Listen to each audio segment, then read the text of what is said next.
Hello and welcome to the FatBoss Guide to Skorpyron in the Nighthold. So yes, the Nighthold's finally been released, and of course Skorpyron is its first boss, and like many first bosses in World of Warcraft, when a new instance comes out, it's pretty easy. However, some of the mechanics are quite devastating, so you do need to get it right from the start, otherwise things are going to go wrong very quickly. So let's get straight into it. So Skorpyron has an exoskeleton. This is shown as a buff, and this buff all it does is just reduce the amount of damage he takes per stack, and the stacks will slowly drop off as you deal damage to him.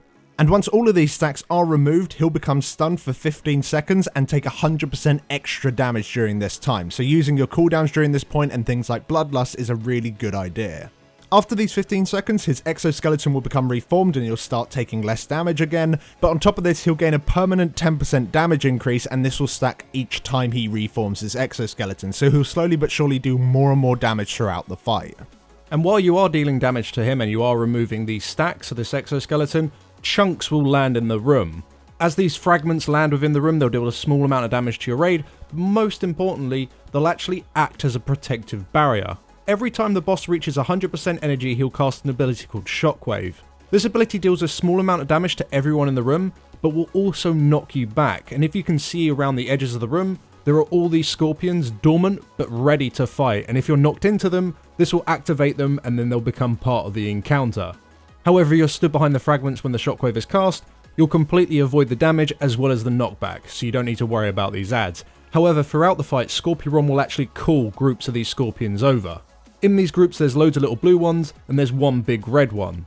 The small blue ones apply a stacking dot to their target, whereas the larger red one will simply just buff the little ones, making them even more effective at applying those dots. And on top of this, the scorpions will constantly just keep gaining a 10% damage increase that lasts until they die, so you need to kill them off quickly. Every time the scorpions are called in, you'll want one of your tanks to pick them up and have all your DPS swap to them immediately and get them out of the fight as soon as you possibly can. So while you have one tank dealing with all the little scorpions, you have to have the other tank deal with the boss himself. Whilst tanking Skorpyron, it is important that you face him away from the raid due to his Arcano Slash. When he casts this, he'll do a large amount of damage to everyone within a cone in front of him, whilst also tethering that player to the ground.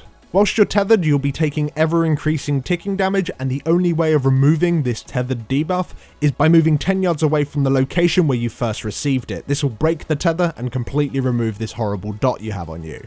So in terms of overall positioning, you want to make sure that only one tank is in front of Skorpyron at any given time to make sure he's the only target hit by the Arcano Slash, whilst the rest of the raid is stacked up loosely and safely behind him. However, they can't just kind of be AFK and just tunneling into the boss, they need to be watching out for his Focus Blast. When he casts this ability, he will randomly pick a raid member and discharge a breath towards them.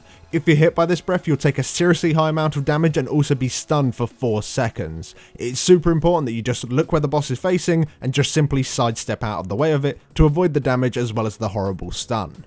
And that's everything really you need to know, but just to recap, tanks, you want to keep the boss roughly in the middle of the room and face him away from the raid, and then just break your tether when the Arcana Slash is cast. You want to instantly kill scorpions when they're called in, or when someone in the raid has messed up by not standing behind the crystals when the shockwave is cast.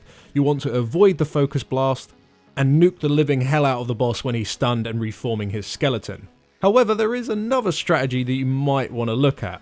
If you look at the wall directly behind where Skorpyron spawns, you'll see that there's a hole in it. In this hole, this is where all the scorpions spawn throughout the fight. They'll spawn in and then just move around the sides of the room.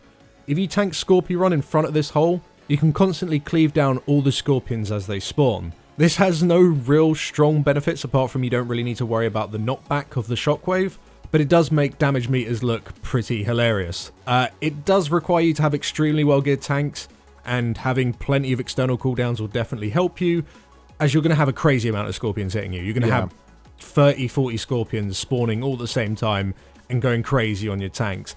And the FPS hit that you will take while doing this strategy, it totally destroys your PC, so you're going to need a good PC to do this as well. It's not a good strat, I'm going to be honest with you, but it's extremely fun.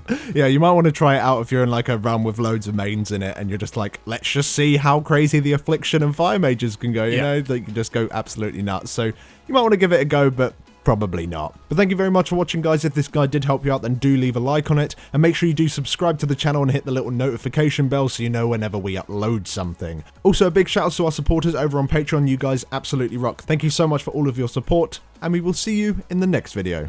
Catch you later. Thanks for watching.